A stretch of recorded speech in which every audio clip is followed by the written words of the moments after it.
వచ్చినప్పుడు చాలా వరకు కూడా ఒకసారి ఈ గ్రామ ప్రజలతో ఆగి మాట్లాడాలి అనిపించింది. సో ఏంటి అసలు ఎక్కడ చూసినా కూడా ఇండ్లు చూస్తేమో మంచిగా ఒక రేంజ్లో ఇండ్లు ఉన్నాయి, అదేవిధంగా కార్లు ఉన్నాయి ఇంటి ముందర. ఇంత డెవలప్మెంట్ కారణం ఏంటి? సార్ అన్ని గ్రామాల్లాగే మా గ్రామం కూడా ఉన్నిందే ముందు. అంటే 95 ముందు చంద్రబాబు నాయుడు గారు మా ప్రాంతానికి రాకముందు అన్ని గ్రామాల్లాగే మా గ్రామం ఉన్నింది. మట్టి వీధులు, డ్రైనేజీలు లేకుండా, నీళ్ళు లేకుండా అంతా ఇబ్బందులు పడేవాళ్ళు. అప్పుడైతే వ్యవసాయం వర్షాధారం పైన పూర్తిగా ఆధారపడి వ్యవసాయం చేసేవాళ్ళు. దాంట్లో ఏదో వచ్చింది 5-10 ఏదో ఇంటికి తినేదానికి గింజలు వస్తే చాలు అన్నట్టు బతికేవాళ్ళు. అప్పుడు 97 తర్వాత చంద్రబాబు నాయుడు గారు ఇజ్రాయెల్ టెక్నాలజీ తీసుకొచ్చి మా గ్రామంలో అడాప్ట్ చేసిన తర్వాత మా గ్రామం రూపురేఖలు, జనాలు స్థితిగతులు మారిపోయిండాయని చెప్పొచ్చు మనము. రైతులు ఎట్లా ఉన్నారు సార్ ఇక్కడ ఈ గ్రామంలో? దాదాపుగా 200 ఇండ్ల వరకు అయితే ఇక్కడ ఉన్నాయి.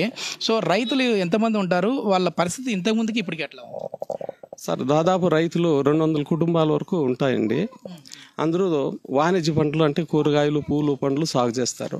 ముందైతే రాగులు, వరి, చెరుకు అది చేసుకుంటూ ఉండేవాళ్ళు.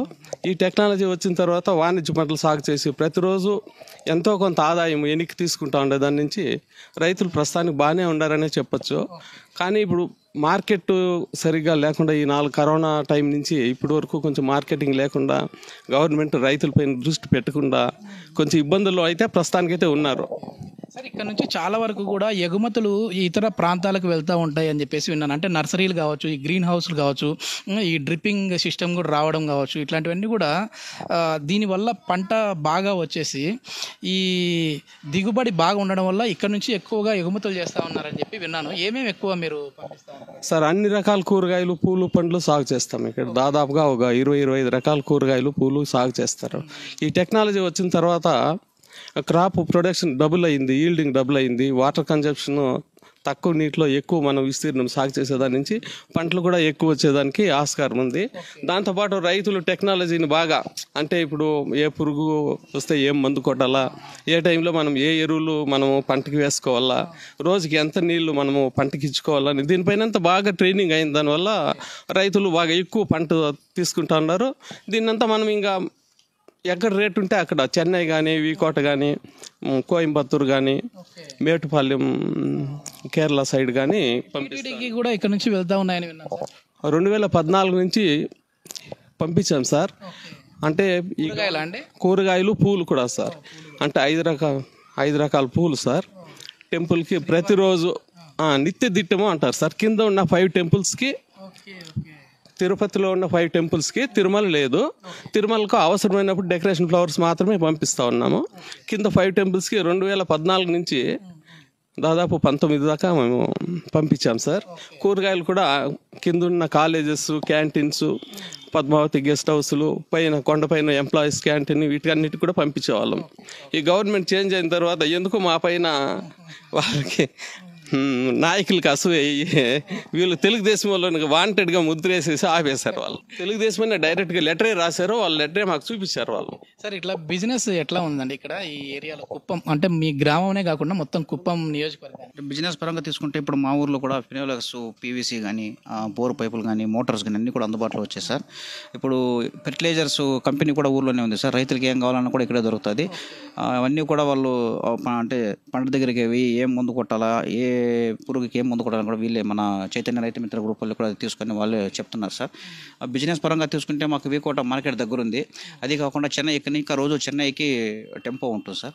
దానికి ఏం చేస్తారంటే రైతులంతా కూడా ఈ పూలు కానీ, కూరగాయలు కానీ సెగ్రిగేట్ చేసుకునేసి సాయంత్రానికి A grade, B grade clear చేసుకునేసి బాక్సుల్లో అంతా నింపేసి చెన్నై కానీ, సేలం, కోయంబత్తూరు, కోలారు, బెంగళూరు ఇట్లా పంపిస్తున్నాను సార్.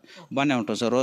ఈ రోజు వేసామంటే ఈవినింగ్ అంతా మాకు పట్టి వచ్చేస్తుంది. దాంతో డబ్బులు తీసుకొని హ్యాపీగానే ఉన్నారు సార్. పట్టు పరిశ్రమకు సంబంధించి ఎట్లా ఉన్నాయి సార్ ఇక్కడ? సార్ పట్టు పరిశ్రమ అయితే ఇంతకుముందు చంద్రబాబు నాయుడు రాకముందు ఇక్కడైతే పట్టు పరిశ్రమ బాగా ఉంది సార్ చెల్లిగానపల్లిలో. ఆయన వచ్చిన తర్వాత టోటల్గా కూడా అంతా వాణిజ్య పంటలపై ఎక్కువ మళ్ళారు సార్ అంతా కూడా రైతులంతా కూడా. దానివల్ల ఇప్పుడు అది ఎక్కువగా ఏమైందంటే హీట్ ఎక్కువ వస్తుంది అని చెప్పేసి రైతులు ఆపేశారు సార్ ఇక్కడ. నేను ఎక్కువగా కుప్పంని సందర్శించినప్పుడు నాతో రైతులు చెప్పింది ఏంటంటే సార్, ఇక్కడ వచ్చేసేసి మాకు మా బిడ్డలకు ఒకవేళ ఈ 5 ఏళ్ల నుంచి ఉద్యోగాలు రాలేదు, ఉద్యోగాలు రాకపోయినా సరే మేము చాలా ఆనందంగా ఉన్నాము. ఎందుకంటే అప్పట్లో మామూలుగా సీమ ఆవులు అని చెప్పేసి సబ్సిడీ లాగా ఇచ్చారు. ఆ సీమ ఆవుల వల్ల మాకు వచ్చేసేసి పాల ఉత్పత్తి పెరిగింది. ప్రతి ఇంటికి కూడా ఇంకా ఏమీ లేదు అన్న కూడా నెలకు 30 నుంచి 50 వేలు మేము సంపాదించుకుంటా ఉన్నాం అన్నారు. అది ఎంతవరకు వాస్తవం సార్? ఇప్పుడు కూడా ఈ గ్రామంలో ప్రతి ఇంటికి 2 నుంచి 4, 5 ఆవులు పెట్టుకున్నారు. ఏమంటే అది సెకండ్ ఆప్షన్. వ్యవసాయంలో రాకపోయినా కానీ 10 రోజులకి 15 రోజులకి ఒకసారి మనకు అమౌంట్ 5,000, 10,000, 2,000, 1,000 రూపాయలు కూడా కానీ ఒక్కొక్క ఇంటికి ఖచ్చితంగా సెకండ్ ఆప్షన్ అయితే ఉంది.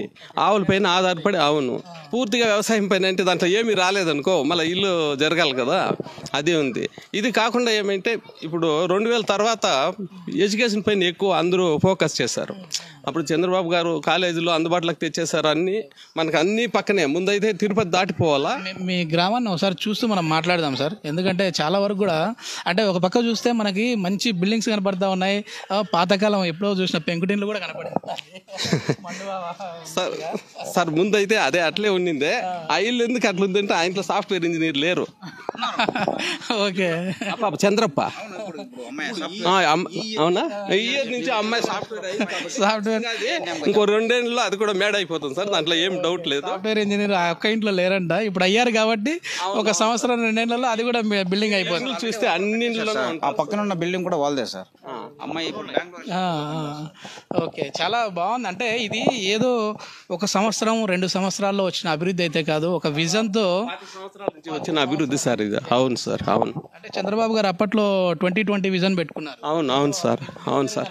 ఆయన అప్పుడే సార్ 97లోనే ఆయన చెప్పాడు, ఇంట్లో ప్రతి మనిషి చదువుకోవాలి పిల్లలు, మీరు వ్యవసాయం పైన పూర్తిగా ఆధారపడద్దు, ఫ్యూచర్ అంతా ఎడ్యుకేషన్ ఉంటేనే మనకు అవుతుంది.